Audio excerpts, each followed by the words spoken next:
This episode is brought to you by Studio. Use the discount offer Large Marge to get 50% off your purchase today. Be sure and tell them Large Marge sent ya.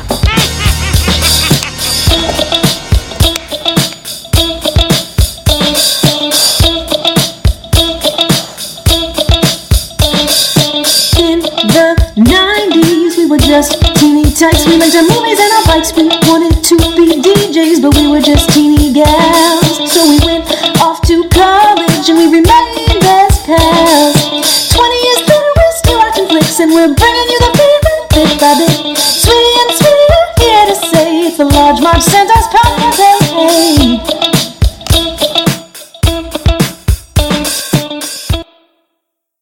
Hey guys, welcome to the Large Marge Santa's podcast, your favorite podcast where two Sweety sisters talk about movies that shaped their childhood.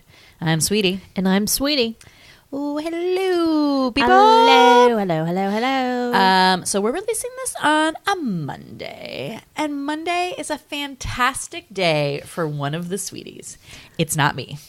It's me. What's going on today, Sweetie? Well, after a lot of months, I don't know how many exactly, but since September, I've been unemployed. I think it was October. No, September. No, it was I would October? know when I got laid off. Wait. Thank you, Let me Sweety. tell you about your It was life. like September 16th or 17th. Wow. And I finally, after a zillion and 5 interviews, got a job. Woo! And today, Monday, is my first day. Oh my God, where did you get a I'm job? so excited. Well, am I allowed to say? Yeah. I don't know. So I'm going to be working at Amazon. Woo! So I'm a big deal, and I'm very excited. And we thought, as tribute to moi, that we would watch Working Girl. Working Girl. Because I'm once again a working girl. Yep. Sweetie is our own little working girl. She's I gonna would've be killed myself. She's gonna be wearing pencil skirts and Reeboks with tights. No, and fucking never. rocking it. Never. I will never do that in my life. Yeah. And for you bitches who do that still, one word: comfy flats. Comfy That's 2 flats, words. bitches. 2 words. Comfy flats. Please don't do that. That trend is over by 30 years. It's so bad. You guys, Working Girl is from 1988. It stars Melanie Griffith, Sigourney Weaver, Harrison Ford, and a slew of other people we will talk about because there are so many Large Marge alum. It ran off the page. I couldn't even fit them all. It's like insanity. Wow. Wow. Yeah, this movie is fucking fabulous. For me, this is a movie that Carol, mom, loved so much, and whenever it was on, she'd be like, "Oh my God," and like loved that, especially that part at the end. We'll talk about it. Love the Joan Cusack best friend. I think mom went bananas for this. So good news, guys. We'll be doing an Ask Carol little segment in a little bit. Called Call Carol. Call Carol, yeah, She's hey, our mom. So that'll be fabulous. But yeah, so I love this movie to pieces, and as a working girl, it's very inspiring to me. I cry at the end every time. Sweetie, a little differently for you. Well, I saw it for the first time a few years ago. I want to say 5 or 6. And it was during my comedy purge or horror purge. No. Whoa. Wait, which is the one? Wait a minute. Well, I was watching so many horror movies, and I was like, I need to watch You comedies. need palate cleansers. Yeah. So I watched a bunch of comedies, and I think this was one of them. Nice. But I watched in my bed on Beacon Street. Good times. Oh my God. And it really resonated with me because I too was a working girl.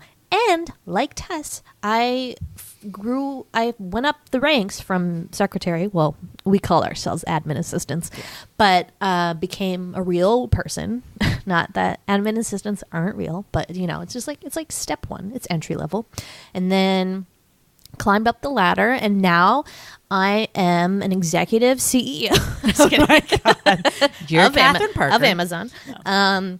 And but you're management now. You're management. Yeah, so I cleaned up those ranks too, and so I love it. I love Melanie Griffith. Yeah. I think I mentioned this though when we did Milk Money. Okay. That confusion with this movie was that I always thought, and for my whole life until I watched the movie 6 years ago, was that Working Girl was about prostitutes. Because I thought that was another name for a prostitute, so I got confused. Is it? It is. I think it's a double entendre for this movie. She's not a prostitute, but it's playing on the term what working girl used to mean, versus now in the 80s where you had these women. Really, the 80s was the time when you did start having these women executives and women CEOs, and they started kind of like moving up the ladder. So it was kind of a play on that, I believe. They were prostitutes we can't call first? Mike Nichols the director. He's dead. He did. But that is an how old name for a prostitute. I don't know how I You're a feel working about. girl. I don't know how I feel about that. I think it's kind of clever. I feel weird about it. Yeah, but so Melanie Griffith as a very great sort of like understated kind of role or something. She's very like quiet, but like so powerful and like effective in this movie. That's her whole shtick. Is that just her thing? She just has that quiet and maybe voice. it just doesn't work in every role, but in this role, I feel like it just like works so well. Yeah.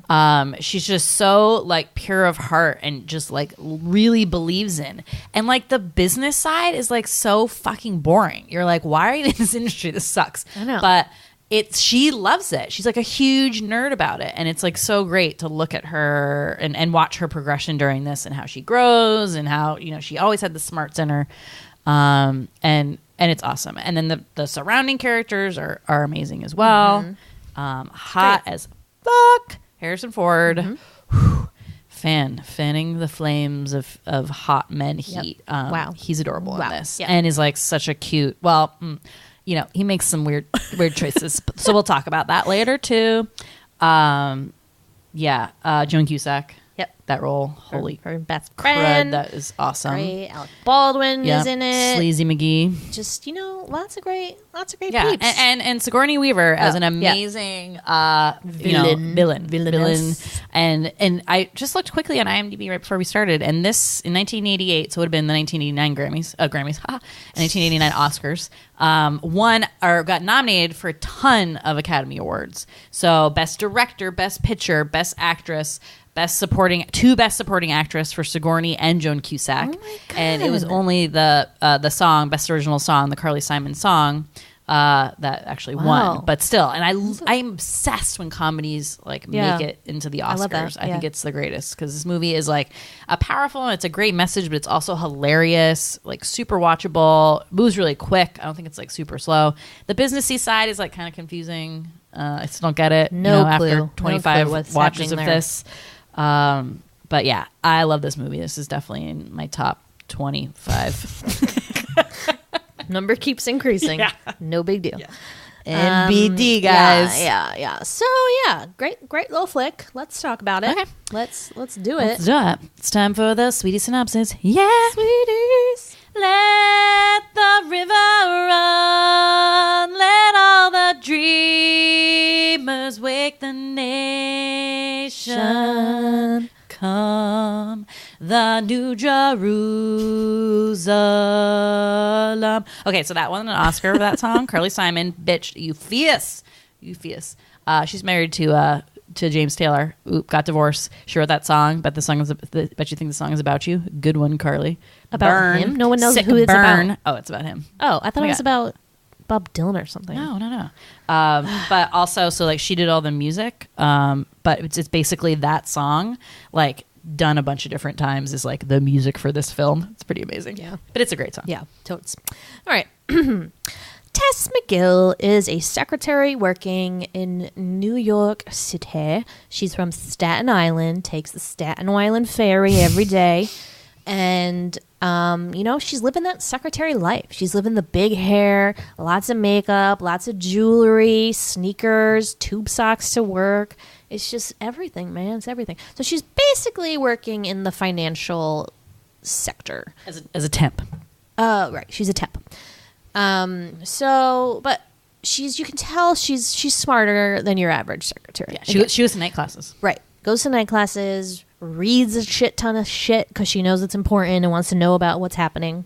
So her current job, these guys try to tell her to like, oh wait, there's an opening. This guy's looking for a new secretary. Why don't you go meet with him? Spoiler: it's Kevin Spacey, and he's a rapist. Which we all saw it coming. No, I mean I didn't. It was a little, Foreshadowing. it was a little eerie, that scene, even though it was a woman and not a man. Yeah, and also like total Me Too moment kind of thing. Yes. I mean, creepskate. So it was a little traumatizing for me. And so she's like, fuck you guys. So she quits that job, goes back to the temp agency. The temp agency's like, this happens a lot with you. Like, you leave. Oh, what happens a lot with Tess? She doesn't want to be sexually harassed, so gets to find another new job. She's awesome. She fights Please, back. And Olympia. she's too good for them, because in the other job that she had, you could tell that she knew more than the guys who actually she worked under. So this is Tess's problem, right? She's so smart, but she doesn't have the advanced degree. She just like worked her ass off for 5 years to graduate night school. And got her college degree that way. But like, she doesn't have the degrees, and she's a woman, so it's like all these barriers in her way, but she fucking knows her shit. She does. It's so disappointing. So Olympia Dukakis, the personnel director for the temps, is like, all right, here's your last chance. Work at this Petty Marsh, which I always want to say Penny Marsh, and then I'm like, Penny Marshall? Ooh. No, it's confusing. But it's some kind of financial mergers and acquisitions, investments. I don't know. Something. Just so you guys know, anything financial related, investments is a huge black hole for me and for Sweety. My eyes glaze over. I have no idea what's happening, and I'm just like, blah blah blah. What happened? Blah blah blah blah. What? Not really important. I mean, I don't know kind of anything. whatever. I don't know. I have no clue. Yeah. So I have like 5 401ks somewhere, and I don't know what to do with them. Like, what? You're screwed. I'm like in the corner, like, You're screwed, where's bitch. all this money? So she goes to that place, and she's going to be working as a secretary for a woman named Catherine Parker, played by Sigourney Weaver. And at first, things seem pretty cool. They seem to be getting along, and Catherine seems cool. Yeah, she's like an inspiration to her. Yes, not to only Tess. because she's a woman, but she doesn't treat Tess like a piece of meat. She's very like kind of cool, ground rules. Call me Catherine. I just want your input. I want you to help me. I'll help you. This and that. Seems to be a very equal sort of boss sub person kind of relationship, boss secretary relationship. Until so Tess comes to her with a cool idea after that she saw on page 6. Is that okay? So this is where things get a little dicey as far as Sweetie synopsis goes, right? Because I don't know what the fuck happened. Sweetie doesn't know what the fuck happened. I mean, in broad terms, she wants the company to work with another company to buy another company. And they want to buy a radio station. So one of their clients is this company called Trask Industries. So they have clients. And he really wants to get into TV. And Tess reads this article and like puts 2 and 2 together that he shouldn't try to go into TV. He should try to go into radio and buy a radio station and get his feet wet in radio, and then possibly move from there and buy TV stations. So this is like an idea nobody has thought of. She brings it to Catherine, and Catherine's like, great idea. Like, let me bring it to the higher ups. So we assume she did, Right. maybe. She then tells Tess, sorry, they didn't go for it. It was a really good idea, though. Thumbs up. Bye, I'm going skiing in the Alps. Keep bringing me your ideas. Like, we'll get one in So there. now Catherine's gone on her skiing adventure. But unfortunately, she breaks her leg. So she's stuck in Germany or Austria or wherever the fuck that was. And she tells Tess to go to her house, which is actually her parents' house. No idea Sick on where her parents brownstone. are. Might be dead.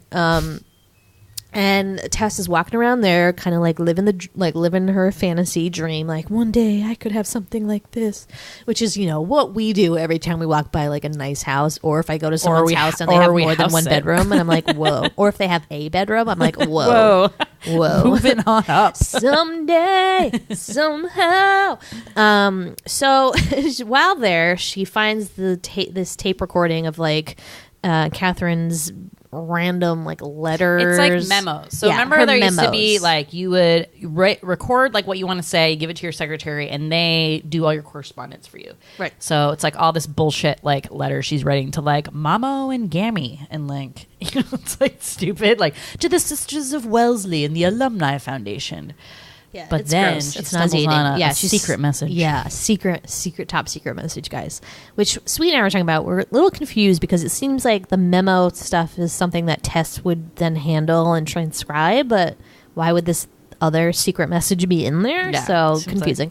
But basically, it's Catherine being like, set up a meeting with Trask and blah, blah, blah to talk about this radio station deal. Don't go through Tess, like, only go through me or something. And Tess is like, what the fuck? Like, that bitch stole my idea. So she immediately decides that she's going to turn things around. So she pretends to be like a whatever level Catherine is, like that same level, and calls up Jack Trainer, who is in another company. Yeah. This So is where we don't he know. works for some sort of media group that would like help make this merger happen. okay. With this radio company, because they must have some sway with the radio company. Yeah, so she meets with him. They go through this thing, and then they crash a wedding. And I'm leaving out a lot of the romantic stuff in this, but we'll talk unbeknownst to about her it. too, it's she doesn't know, but Jack Trainer is Catherine's semi-boyfriend. Spoiler. Yeah, so they start getting along, and obviously there is attraction there, but she wants to keep things very business.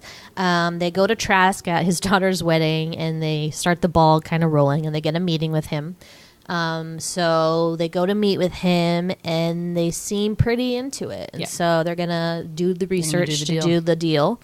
And then, unfortunately, Catherine's leg not heals, but she's released from the hospital, so she comes home. So Tess has to go back to being the secretary, but still kind of juggling her alter ego thing too. And then she finds out that Jack and Catherine were dating, and that's upsetting. Yep. But she still goes to the meeting. They go to do the deal, but unfortunately, Tess leaves her appointment book at Catherine's.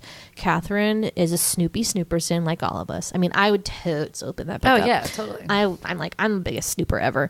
Forget it. And she finds out that she has a meeting with Trask, and she's like, that bitch, that slut. So she ambushes the meeting and is like, she's my secretary. Like, I can't believe this. And everybody's like, what? A secretary? What? What is this? What have you done And here? so there's like a whole like, I'm sorry. And she runs out. And then Tess leaves her job and is leaving to go, and the whole crew comes in. It's unfortunate timing. And then she's like, you know what? I'm not done. And she's like, hey, Mr. Trask, like, why don't you ask Catherine about blah, blah, blah, blah, blah, like something, the hole in the deal. And he's like, what? And then she shows them all her research and her, like, following the newspaper articles. And he realizes that this was originally Tess's idea and not Catherine. So he gets out of the elevator. They get in a separate elevator, her, Jack, and Trask. And she tells him, like, her elevator pitch of, like, the deal and how it should go and stuff. And he loves it and knows it's her idea. They get out on the floor of the company, and he's like, oh, Catherine, just curious, why did you want me to buy a radio station? Like, what led you to come to that conclusion that was a good idea? She's like, let me get back to you on that, which is, you know, what you say when you don't know. And she's been found, and he's like, listen, bitch, like, I'll have you fired if you start any more shit, basically, and blah blah blah. Bye. P.S. Tess, you can come work for me now. I like you.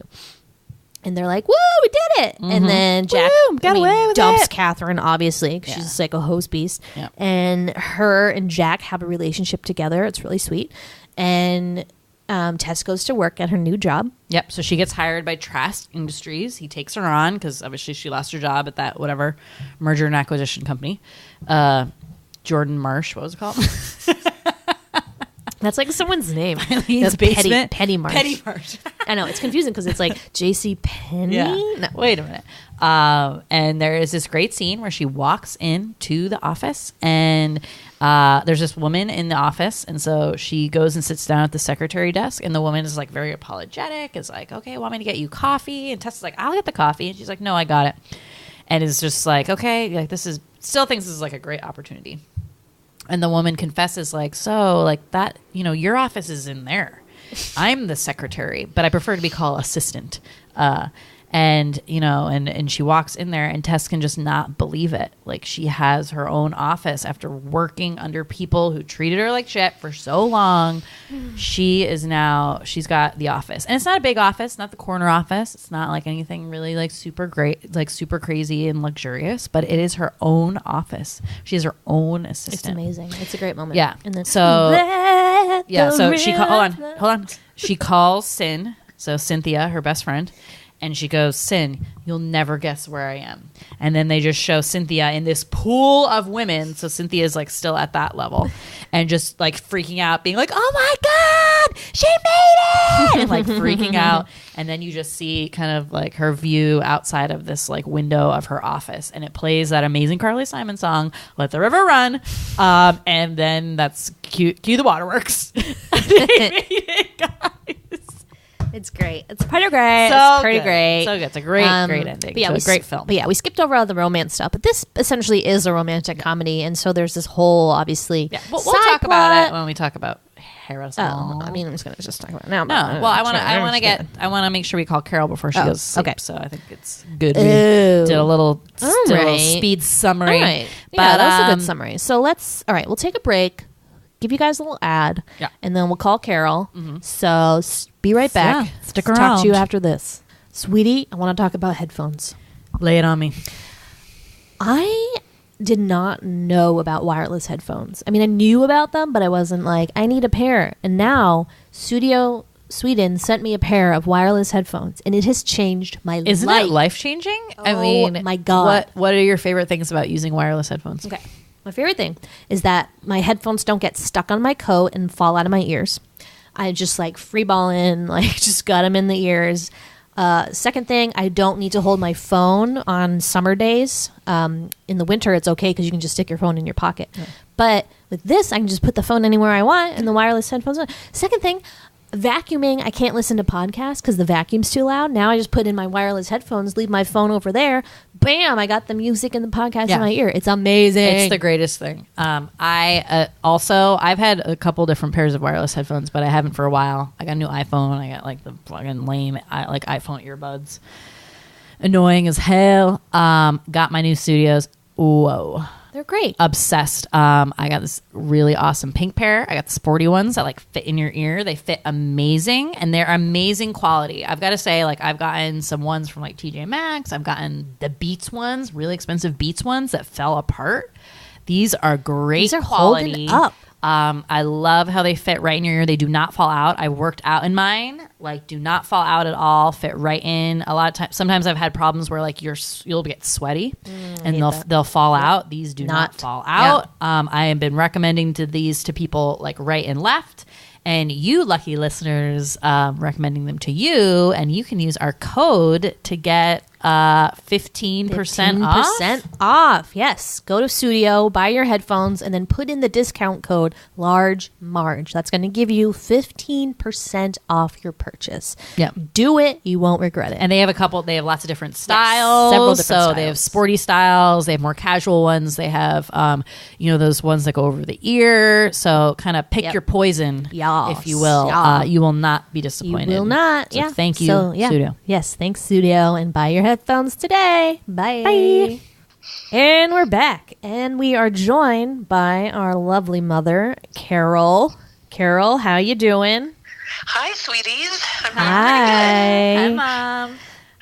So we decided to call you. We haven't done a Call Carol in a long time, and we miss you.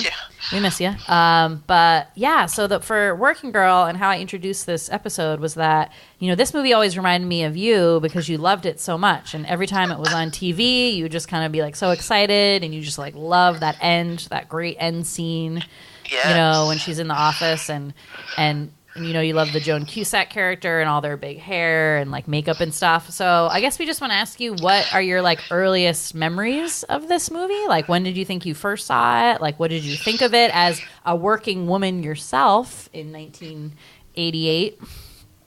What did you think? Well, I think in 1988 I had 3 children. Yes, you did. And Andre was 2 years old. Yeah. Aww. So I don't think I was working. Oh, okay. But as a, but I had fond memories of working and being like that. But just realizing how hard it is to be a working woman, really. Wait, you weren't working when I was 2? Huh? You weren't working when I was 2? I don't think so. When did you go back to work? Was I working at the restaurant? Yeah, but when did you go back to the newspaper?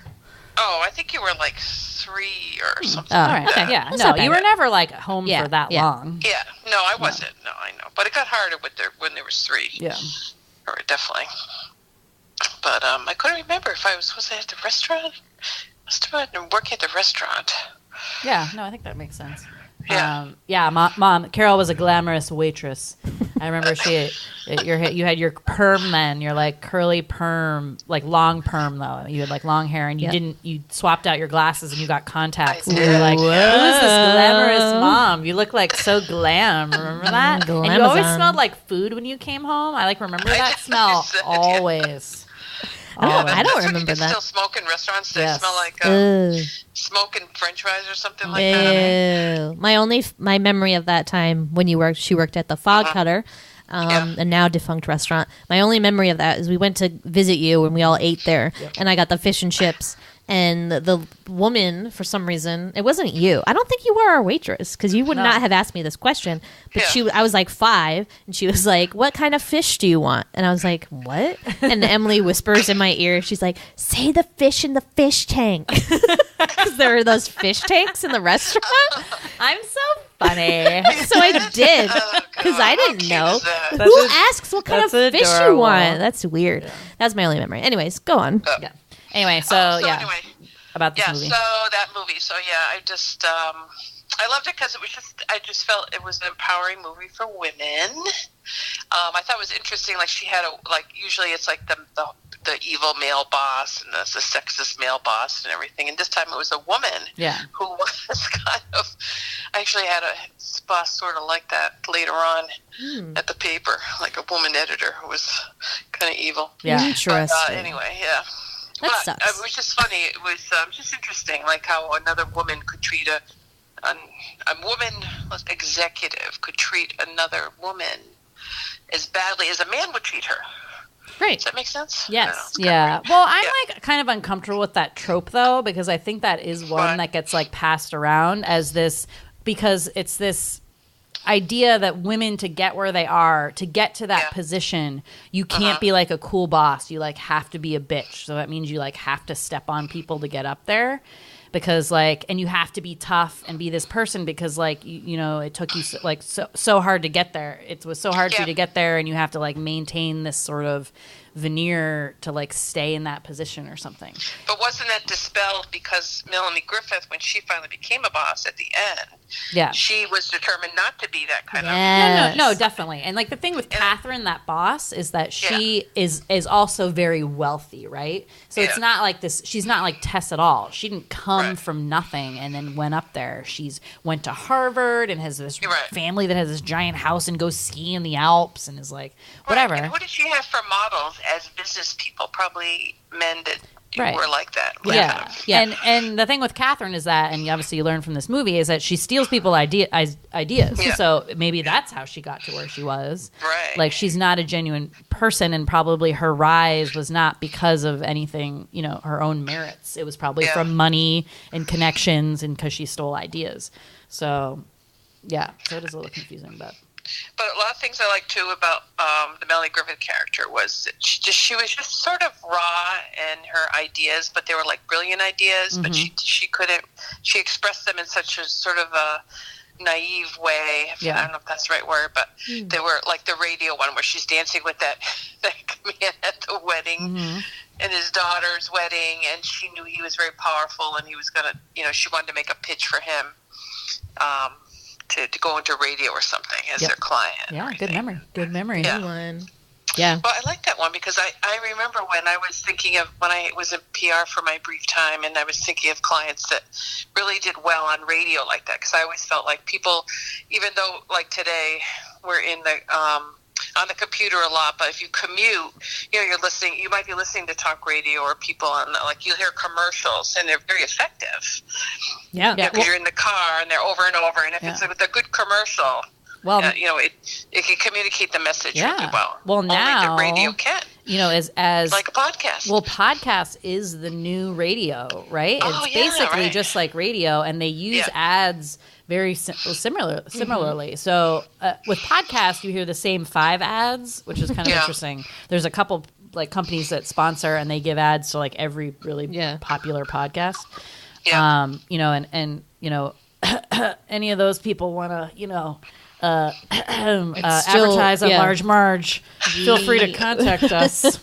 Looking at you, Squarespace. Squarespace? What? I want a mattress. Casper, call me. Call me. But no, yeah, you're right. But yeah, that's like kind of the new resurgence of that kind of advertising. But yeah, it's so good though. And like, isn't that we talked about that last scene a little bit. Just how great that is with that great Carly Simon song. Yes. Oh, I remember crying at the end of that movie. You guys, you and Sweety. Oh my God! And all you want to do, I wish I had seen this. I could do a time capsule and go back and see this in the movie theater, because there's no way. There's not. Everyone is singing at the end of that movie, like, and singing and like pumping your fists and being like, "Let the river run." I mean, it's so you just want to sing out in your lungs and be like, "Yeah, girl, you made it." So good, right? You did it. You did it. Any other fond memories of this movie? I like the part where she gets that makeover. She had like the worst hair in that movie. Everyone had the worst hair in that movie. It was hilarious. I guess that was I don't know. I don't remember anyone had hair like that, but it was like from New Jersey to me. Yes, you do. Yes, you do. New Jersey listener. 2 words. It was like. It was Mom, just so funny. Then when she has the makeover, it was like, I love the makeover. I think it is very Staten Island, though. But, Mom, you do know someone that had hair like that. 2 words, Lisa Kaplowitz. She was there. I mean, she was a waitress, so it was like fit with that style. That's but, true. Almost like mullet, because it was like a perm top with a crazy bang, and then that long sort of straggles. Kind of on the bottom. Big earrings. That like crazy. I'm like staring at the eyeshadow. The like two-toned. Oh, the two-toned and sparkly and shimmery. It was like every time you looked at it, it was a different color. You're like, whoa. Like, how do you do that? It's funny, like you look at when I was thinking of the cast, like Joan Cusack, like I just loved her in that. Like I just, she's the best. She was a great friend in that movie. And funny, Alec Baldwin, like I always forget these movies he's in. It's like he plays such a cat. As a skinny jerk. Gross. We'll talk about him in a second, but man, he is nasty. Okay. Red alert. So many red flags. But yeah, she's great. I love that. The Cynthia, the Joan Cusack character, the coffee tea me line when she's like pretending to be the Tessa's secretary. I love the coffee tea me line. Oh my god! Can I get you anything? Coffee, tea, me. That's so good. How about the one where we think we're Madonna, but we're I think we're Madonna, but we're singing in front of the mirror. I sing and dance in my underwear sometimes, but I know I'm Madonna. And it never will. It's just, and I didn't know this until like a couple minutes ago, but this was nominated for the 1989 Oscars for Best Picture. Wow. All the women were nominated for Oscars. Even Melanie? Melanie, best actress. Joan and Sigourney, best supporting. The song ended up winning. Mike Nichols is the director, and he got the director nod. So crazy. So that's awesome. Yeah, yeah. But so it didn't cool. win the best picture or anything. No. I don't know what won that year, but yeah, that was kind of the high point in her career. I was reading a little bit about her tonight. And, she had some problems. Yeah. But awesome. Well, thanks. Very good movie. I'm glad you enjoyed it. And thanks for letting me accompany you down your trip down memory lane. Well, thank you for introducing this movie to us. You're the one who pushed this into the Sweety canon. So it's all your fault. I loaded the cannon. Okay. Thanks, Mom. All right, Mom. Good talk to you, girls. Good talking. Okay. All right. Love you. I love you. Love you. Bye. Bye. Love that Some Carol. Mom. Oh, Yeah. God. So, she loved this movie. She's so cute. Huge 80s hit. Yeah. Good times. So let's talk about. So this is kind of like a subgenre of comedies, right? Where somebody is pretending to be someone else. Now we just did Kindergarten Cop, which is a little bit of a different subgenre, which is like an undercover situation. But this is where you're pretending to be someone else. And I applaud Tess for not pretending to be Catherine. She was smart enough to like not use her own name. do that because that would have been bad. Obviously, Jack would be like, "You're not Catherine Barker," and that would have been bad. But I love those movies where somebody is doing like living out a lie, and there's so much like at risk here. There's so much on the line, right? And it's like always the same arc with these movies, right? It's like they live the lie, everything's going great. Somebody finds out, they're down in the dumps for a little bit, and then everything gets resolved. Like, you're fine. Right, I love it. It's like it's just really good tension for some reason. Yeah. So I just started. So Hulu. If you have Hulu, obviously there's all these ads, right? Hate to break it to you, but those ads work. And so I'm watching Hulu and I'm getting all these ads of like this fucking show, and it's Sutton Foster, who's a Broadway star, and it's like, I forget the song that was like playing during this ad, but it was like always in my head. And this ad would play every commercial break. Usually they spice it up and throw in some other ones, but no, this one, it was every time. And I was like, finally one day I was like, fine, I'll fucking watch the show. So I watched the episode, like going into it being like, I'm gonna hate this show. Like, Hilary Duff is an adult, please.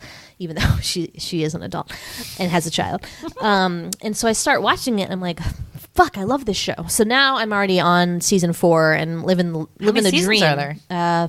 The 5th one's coming out soon soon this summer. Current? Yeah, I want to watch that. But it's so good. And Did you say what it was? It's just like this. So it's a 40-year-old woman who wants to get back into the workforce. She's recently divorced from her husband, needs to get a job in New York. She worked in publishing before, tries to get a job. No one will hire her because she's 40 years old and has a gap of like 20 years on her resume. It's such bullshit. And it's a that is legitimately a problem today with the work world. And even just women who take maternity leave and take care of their kids. And even just being unemployed for a couple months. It's like, it's an awkward sitch. And people are like, oh, what were you doing in that time? I'm like, looking for a job, bitch. Like, what do you think I was doing? So her friend Maggie decides that it would be a good idea maybe if she pretended she was 26. So she gets a job as a marketing assistant at a publishing house and has to pose as a 26-year-old. Falls in love with a 26-year-old hot dude. Has the best sex of her life.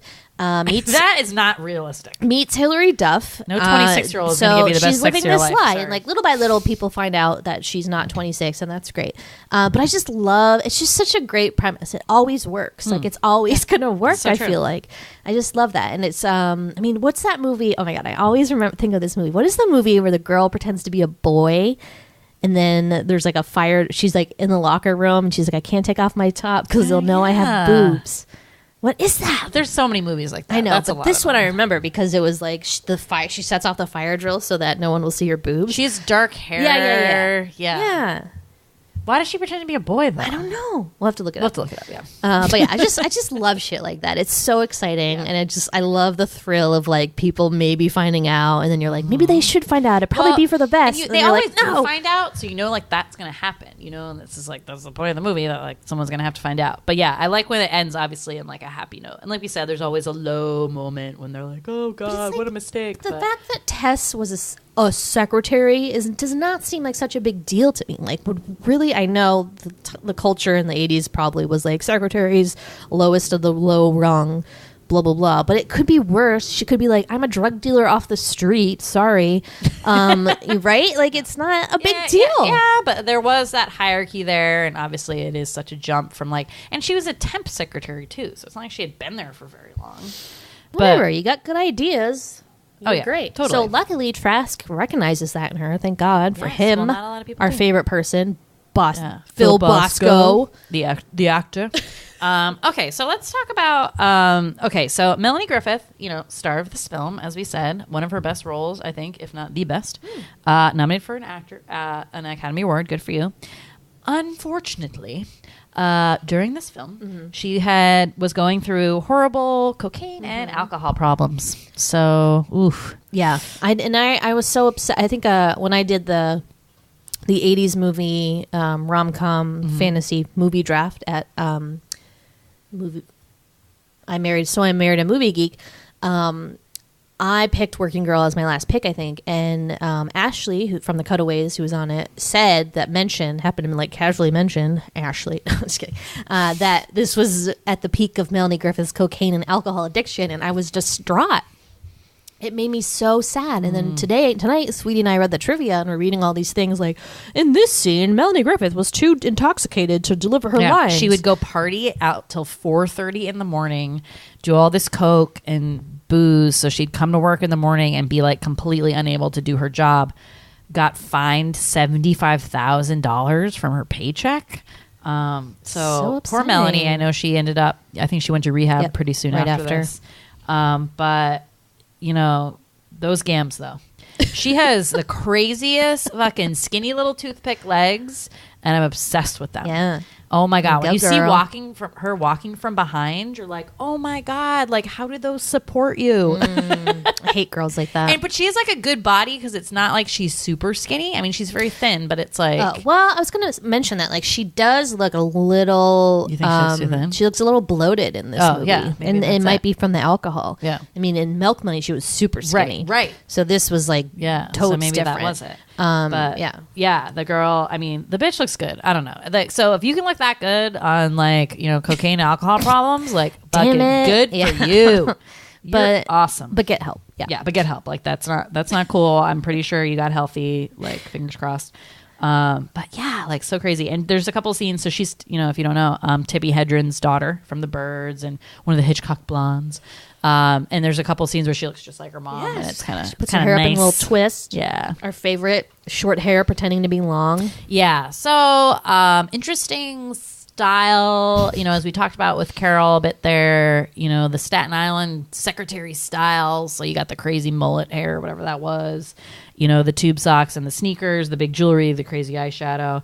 And then, you know, she's like, I gotta look glam. I'm an executive now. Yeah. So she has Cynthia cut her hair into this, like, not super flattering bob, because, like, she's a perm. Yeah. So it looks good, like, twice. But other than that, like, no. No, it only looks good when she does, like, the updo a la Meg Ryan and Inner Space. When she went to the wedding and she kind of, like, froofed it up, I thought it kind of looked good there. First of all, Cynthia is not a hairdresser, right? She's a secretary. I would never trust. I mean, that's a serious haircut to do. It's not just like trim off my split ends or like take an inch off. She wasn't a hairdresser. That was like a pretty good job for a non-hairdresser. I mean, Cynthia, maybe rethink the career choice. Yeah, go to Blaine. You could be go to Blaine Hair and Beauty School. Start at the top at Blaine. Everything about Blaine. Kip Cod. God, I love those commercials. But yeah, so after she takes over Catherine's life, kind of.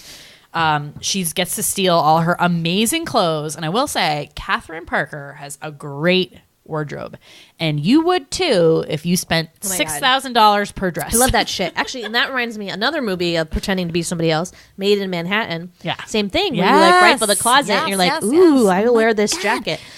That is like 90s working girl, Made in Manhattan. Think about it. God. I mean, there's a kid involved, but other than that. Yeah. And a minority, which is something we need way more of. Yeah, good upgrade. Totally, yeah, totally. But I love that. Sweetie loves her cocktail dress that she wears when she meets Harrison Ford for the first time. Off the shoulder. It is a good dress, and it's funny when Joan Cusack's like, "It needs some bows or something," and she's like, "No, it doesn't." You're right, Melanie. It does not need anything else. It's simple. It's understated. It doesn't need to be like your bridesmaids' dresses, Cynthia. I love that. We love her style. Except when she wears those fucking bug glasses.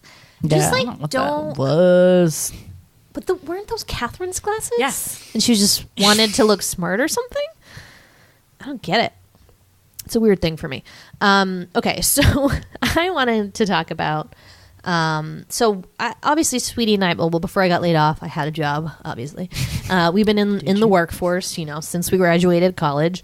And I wanted to talk about some like work tropes. So what are your what comes to mind for you working in an office environment? What are some things that you think are funny that have to do with being a working girl or guy?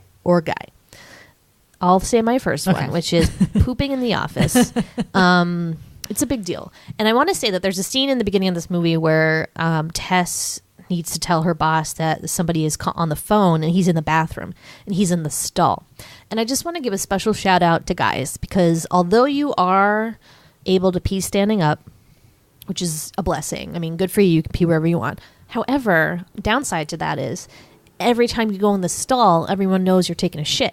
Right. Whereas like women always have to go in the stall and sit down. So who knows, unless there's a noise. But I just feel bad for guys that like if you're in the stall, like, oh, so you were pooping.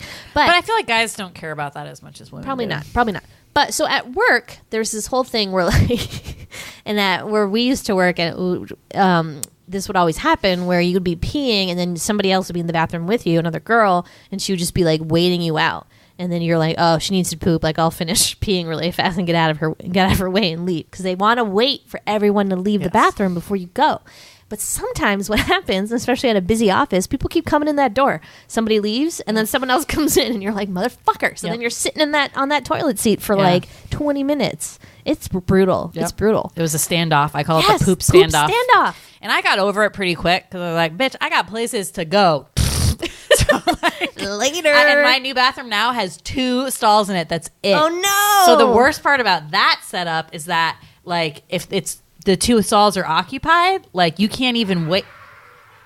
Whoa, sorry. Really loud noise outside. I just got scared to death. But there's only 2 stalls. So, like, if 2 people are in it, like, you got to go somewhere else. That's but terrifying. some people wait. So what if you're pooping and not only the person next to you, but there's someone standing at the stall waiting for you to go and you're, like, pooping? It's bad. Or So like I just go. I go to the other bathrooms on the other side that have like 10 stalls and nobody goes to them. So it's basically like private pooping. Ooh, Luxury. good one. Yeah, you got to find your secret bathroom that works. Yeah. Another thing, another workplace thing is when like so you hold the door open for someone and they're like, "Thank you." Like there's all this like whispering involved in the office. I don't know if like people want to be quiet, but so if somebody like says something to me in a whisper and they're like, "Thank you," I'm always like, "You're welcome." Like I whisper back. It's weird. Oh my It's a God, I weird never thing. whisper. Well, if it's like open concept seating, Yeah. which most offices are now, like, you know, and the ones in this movie were too. Right. So then that segues into the door holding situation, which is so stressful for me. And if somebody is a certain distance away from you and you're like, I don't know if I should I hold the door open for them, but they're a little far away. I hope you have revolving doors at your new office. Me that's too. What I have. It's so fucking stressful. And but you know what my new thing about revolving doors is? And this is like a new thing for me. So I always somehow get into one. I have a small fear of revolving doors. I saw a little kid fall into one time, and his little brother like pushed the door to his head, almost got stuck in it. I was like up in a window, like looking at this from above, and I couldn't do anything about it. And I've been traumatized ever since. So I always like approach revolving doors with caution. And I go, and I'm pretty slow to push. And there's always some dude behind me, like, whipping the door around. I'm like, whoa. The toxic masculinity with revolving doors needs to stop. Yes. Do not push that door so fucking are you hard that it doing? whips around. Yes. I'm in there. Calm down. So then you have to, like, bust ass because you're getting pushed, like, by the revolving door. Oh, my God. It's my new least favorite thing. So the point, I, like, avoid them now. I'm like, I'm going to go in this weird little side door nobody goes in. I would always do it because then the holding the door problem wouldn't that's happen. True. That's true. One time I was leaving work at my old job and I was in the revolving door and the girl behind me accidentally like got in my door. It's not one of those big revolving doors where there's like room for a stretcher, like a hospital one. Mm-hmm. No, she was just like, oh my God. And then she like, as soon as she did it, she was like, oh my God, I'm sorry. We were both crammed in the little door like oh my God. I've seen people do that too. I'm like, oh my God, are you an alien? Like, do you know how this works? We can't both fit in here. Those are those big revolving doors like at airports. It's called timing. The airport ones with like the big the suitcase ones. That's a little different. But I feel bad because sometimes I'll hold the door open for someone because I just want to be nice. I don't want someone to be mad at me for not holding the door open for them, even though nobody ever holds the door open for me. But if someone's a little far away, I'll hold it open and then they'll like do a jog to like. I think the holding a door thing has honestly gotten a little bit out of control because that is not I can open my own door. It's fine. And like the whole elevator thing, that was a thing for a while where like, I don't see it as happen as much anymore because maybe the guys in my building have like no chivalry or something, but hopefully that tradition is dead anyway because I hate it. So guys, you'd be like in an elevator and then like they'd wait for the ladies to go out first, and it was like this awkwardness because you'd be like okay, and you'd be like in the back but have to like race forward to like get out first because they're like, no, you go. I'm like, Ugh, the crazy. worst. Okay, so speaking of office stuff, I do want to let everybody know that I was, in fact, Tess McGill at one point. Oh my God. I was a temp, guys. So I'm just a temp. Yeah. So I graduated from college. I moved to New York City. I went to NYU for journalism grad school. Lasted a whole 8 weeks and was like, hell no, this place sucks. Left, quit. Pretty bad experience. Had a partial psychotic break meltdown. Moved in with my parents for 3 months, but that was good enough for me. And, you know, I love Carol and Ron. They were amazing, but I was like, I got to stand on my own 2 feet. Moved to Boston with my sister. Didn't have a job. Not me. Other sister, Liz. So I got hooked up with a temp agency. And so as temp agencies, you know, if you've ever been, you know, one, it's, you know, not as glamorous as this. You don't get an awesome Olympia Dukakis handing you a binder and being like, show up here at Monday. No, it's like this loser person calling you and be like, here's the jobs we have. So I only did it a couple times. And and you get to pick? Yeah. Oh, wow. So the first one, he's like, so we have like this job where you're basically like moving boxes all day. I was like, hard pass. I was like, no, thanks. And he's like, okay. And like so many of them are cold calling ones, which for someone, okay, back then I was extremely phonophobic. I mean, I still am. A little bit less now because I have to call people for my job and do calls all the time. So I'm a little bit less that way now, but I was terrified of calling people. So the one they had was this one that was cold calling. You had this list of universities and the office of the presidents of all these universities, and this company called Janzibar. Horrible name for a company. I hope you're not in business anymore. Like, what the fuck is wrong with you? Janzibar was having a tech summit. Are you Googling it? Yes. They're probably like this giant company now. They were in Kendall. This like this tech summit, and they sent out these invites to every like university in the country and wanted to know if their university president was going to attend. So I got the numbers to all these like presidents. Oh wow, oh weird. It's with an E? Janzibar? Yeah, Janzibar. Oh. So I was supposed to call all these president offices and be like, "Are you coming to this tech summit?" So it was so awkward because some went to their secretaries, but some went directly to the presidents, and I'd be like, "Hey." So my whole like line was like, "Hi, this is Emily. I'm calling from Janzibar. I'm wondering if you like are coming. You know, received our invite and blah blah blah." So I'm like checking off names to see who's coming. So I'm just like kind of like checking off names. And it's one of those things where I'm like, I can basically just like say I called all these people and just like check it off because like how are they going to know? But then like a couple of things in, I'm like hours in, I'm like delirious. And I call one university. I'm like, hi, this is Emily from Zanzibar. And I knew I said that immediately and just cracked up. And the woman's like, what? I'm like, Janzibar. And I just like could not stop laughing. I just had to hang up the phone. I was dying. So then the next day we get a call and they're like, so Janzibar said you don't have to come in tomorrow. What? So I only made it one day. I don't know if it was just because they were like, wow, this is a dumb job and like we're not paying people to do it. Or did they catch on that I started saying Zanzibar? Did they record the calls for training purposes? Probably. But you know, that was the end of my temp days. I think I almost got one other job, but I ended up hooking up with a good temp company that wasn't just like little spurts. This one actually was like, okay, we have a 6-month gig. Here you go. And that is what started me on, you know, my employment at a place I worked at for 10 years. Yeah. So perm, there you go. Temp to hire. So temp to perm. Yeah. So and that's the way to go. If you're doing temp, do temp to hire. Yeah. Don't do those little office cold calling. It's so fucking weird. Cardboard boxes. It's like don't tell mom the babysitter said with the lady with the prom dress in the office. Yeah, no, that's and there are still jobs like that, but it's like it's so weird. It sucks because you just don't know what you're doing. Yeah. And like so many of them are front desk ones, so you're basically like the receptionist is sick or is going to be on vacation and they get a temp in there. So it's just like you're greeting people. That makes sense, but not like just some random desk job. Like they can go without a person for a day, please. I don't know. It was crazy, but I'm glad I've gotten to experience that because I was like, fuck that, never again. Yeah. Gotta love it. Yeah. Well, can't wait for office stories to come back into my life. Really excited. No. Or just like social interaction with people. I can see where you'd really miss that. excited about it. Can't wait. Hopefully to have some good stories for you guys later. Can't wait. But yeah, what else? Okay, so let's talk a little bit about the Alec, the Mick, the boyfriend character. Who I thought was Nick with an N. No, Whoops. Mick. So, Mick is so Tess much has worse. a skis boyfriend named Mick, played by very well skeezily by Alec Baldwin. He's disgusting. Red flag number 1. It's like Tess's birthday, and they give her a surprise party. It's like, woo.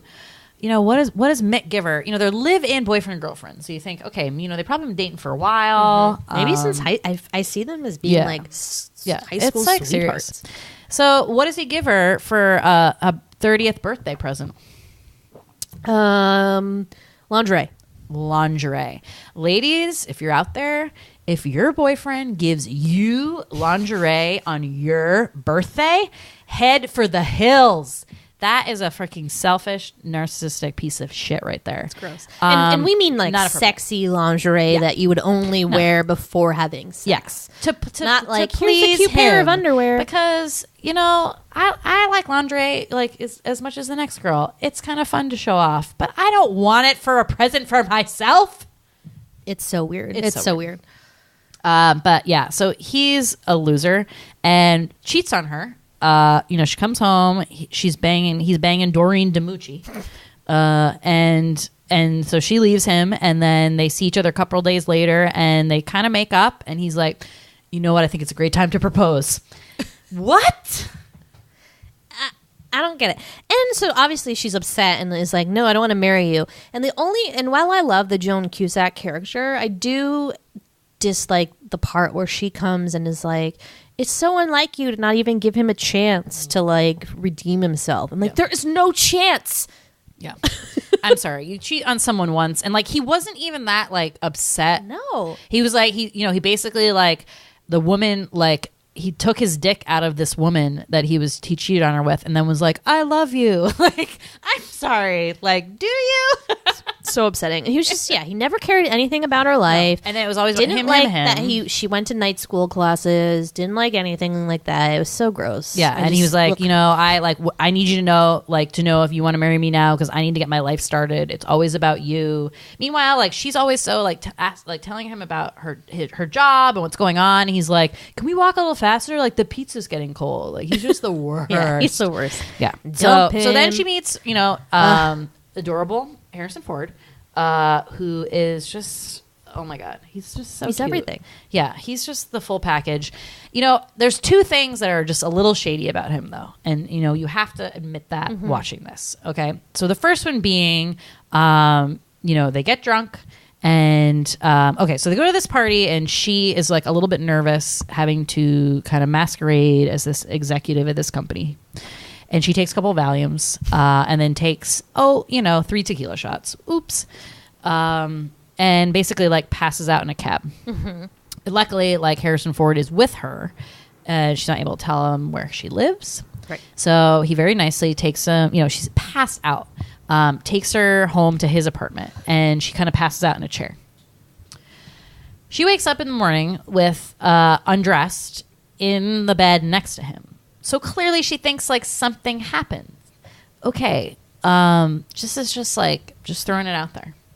If someone passes out in your apartment and you do not know them, do not remove their clothes and put them into bed next to you.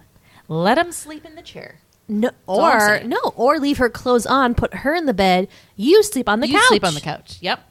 Easy solution. Yeah, it was, and he plays it off, and he's very charming, and it is an adorable scene, but you're like, consent, buddy. It's consent. Weird. Yeah.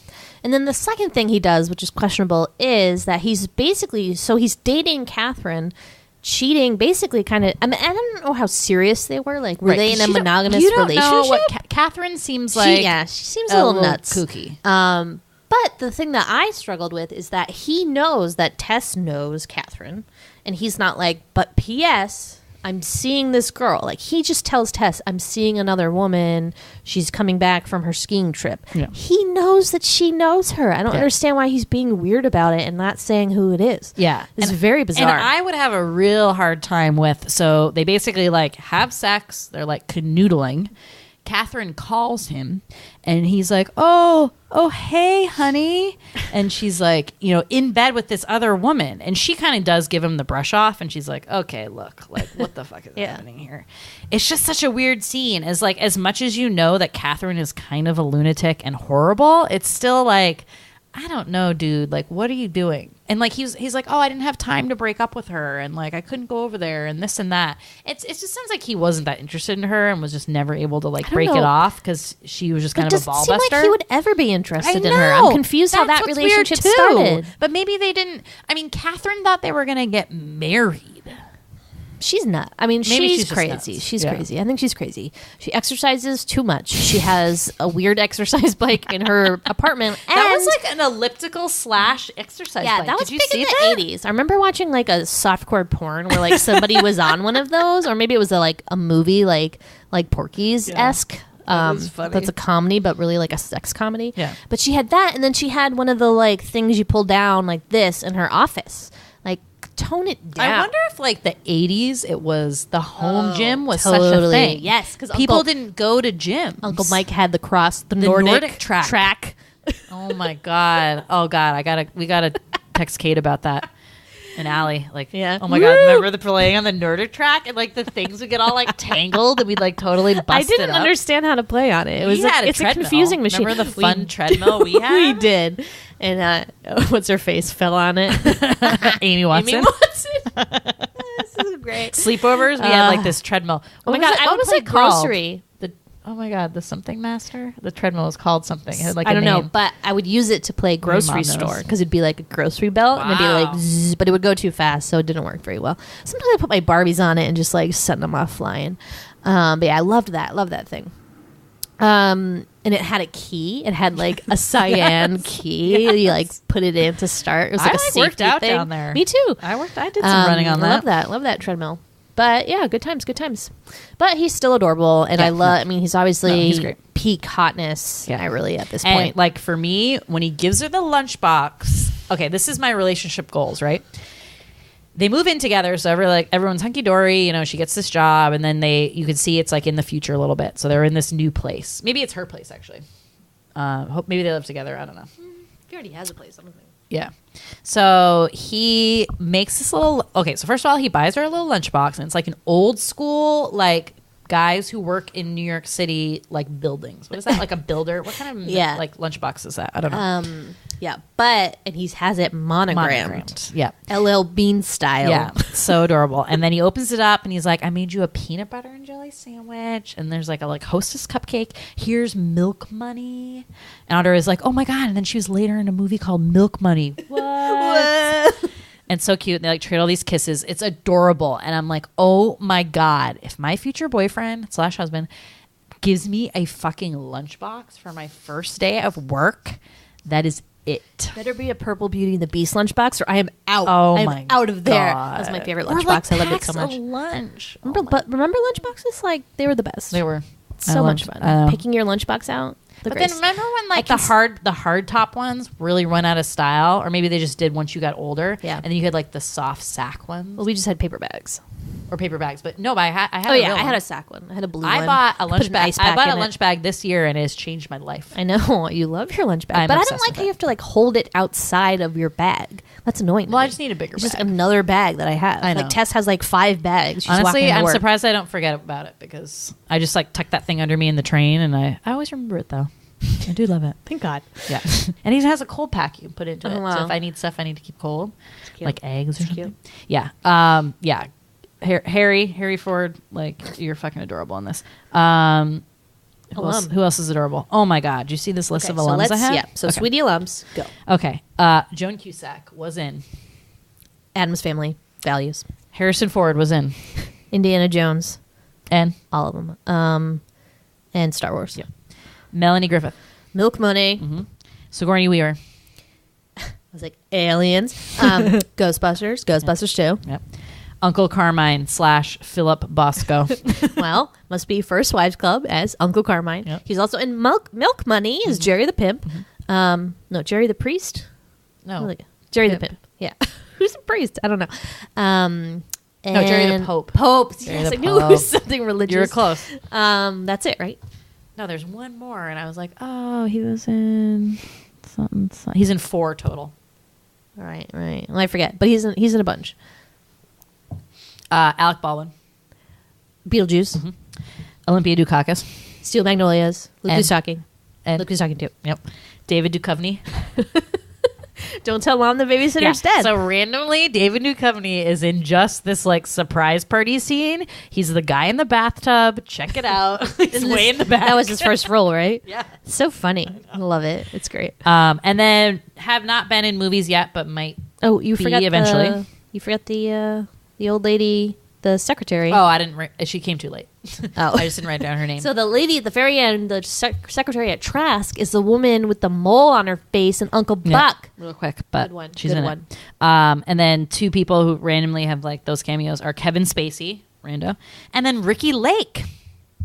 So weird. Yeah. So Good a one. ton of people. This in is my movie. first movie that I've seen Kevin Spacey in since the news broke that he's a terrible person. I know. And so it's kind of like, ooh, that sucks. And yeah, good times. Yeah. Wow. Good alums. Yeah. But yeah. So and then the only other thing I want to talk about is the like random gratuitous nipple and boob shots in this, which I didn't realize. I guess I've really only recently seen this on TV and not like the actual movie version. Whoa, Yeah. what is happening with those? Yeah, so Tess is in bed with Jack, and she's just, all of a sudden, there's just like a giant nipple on the bottom of the screen. You're like, what is that? You're like, oh my God, it's a nipple. And you're like, it's Melanie Griffith's boobs. Yeah, you're just and like, it's just what? like weird. And then later, like right after that, she is prepping Catherine's apartment to make it look like she hasn't been living there for a week or two, and is vacuuming naked or shirtless and with her boobs just hanging out.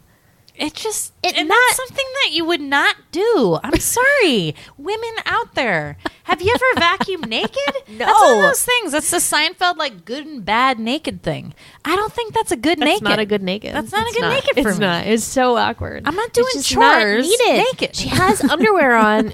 It would make sense to me if she had a bra and underwear Yeah, on, maybe, right, fine. because she was like, I have to steam this dress. And it was weird because it was so far away. So you're kind of like, wait, is she? And maybe like that was the point. and she was. Yeah, it was bizarre. Yeah. I didn't know that Melanie Griffith did nudity, so I was like, whoa. I know. It must be weird as an actress when you're like, wow, 20 million people have seen my boobs. Yeah, it is. I agree. But yeah, that's kind of strange. I mean, I don't know. I haven't seen like a ton of Mike Nichols stuff, but I'm wondering like why those choices were made. I'd like to know. Yeah. So anything else? Do you want to talk about mergers and acquisitions? No fucking clue. Don't care. That stuff is so it's just a snooze fest for me. No, I talked about all my stuff. I mentioned this when we were watching it, but just to shout out to Sigourney Weaver, who is just a really great good guy and a villain. She is she's been good people in movies and she's been bad people in movies and she's been a leading action star. But I think the key to her success is that even when she's being a typically good character, she still has that edginess about her and that kind of meanness about her. Primarily Dana in Ghostbusters. She's like the love interest, but there's still something about her that's a little hard. And she's a little like brutally honest and mean, so that makes sense. Alien, same thing. Like she's not a happy-go-lucky kind of character. She's like this get my business done. She's a villain in this. She's a villain in that movie. Holes, really good. She always seems like someone who plays someone who's like so in control. Yeah, totally. Like it's like in the Dana sense, it was like she was kind of stuck up, so that made it seem like she was kind of like, oh, I'm in control here. And it's ironic because in that movie, in Ghostbusters, she gets rapidly out of control because she's essentially like possessed. And then you have Alien and Aliens, where she's like kind of the only odd one out making all the right decisions. So obviously in control again. And in this one, being a sort of female executive and really having, but she plays like, I don't know. There's like, I still kind of like her in this, even though like you're supposed to hate her. I don't know. There's like something about it's a weird character thing that happens. I really like. She has such an interesting. I want her like pre-story, Yeah. like her story. Oh, Catherine's story. Yeah. Catherine's story. Working World 2. Catherine's story. Yeah, we'll pitch it. But yeah, such a good flick. Seek it out, watch it again if you haven't seen it in a while. I know. I think a lot of people have not seen this, but if you have seen it, you're probably like, this is a great movie. But if you haven't, get on that shit. It's like a classic, great 80s, late 80s time capsule. Yeah. Love it. But yeah, thanks guys. Thanks for listening. You can find us on Twitter at the Sweety Club or on Instagram at Large Marge Sent Us. Thanks for listening. Bye. Bye.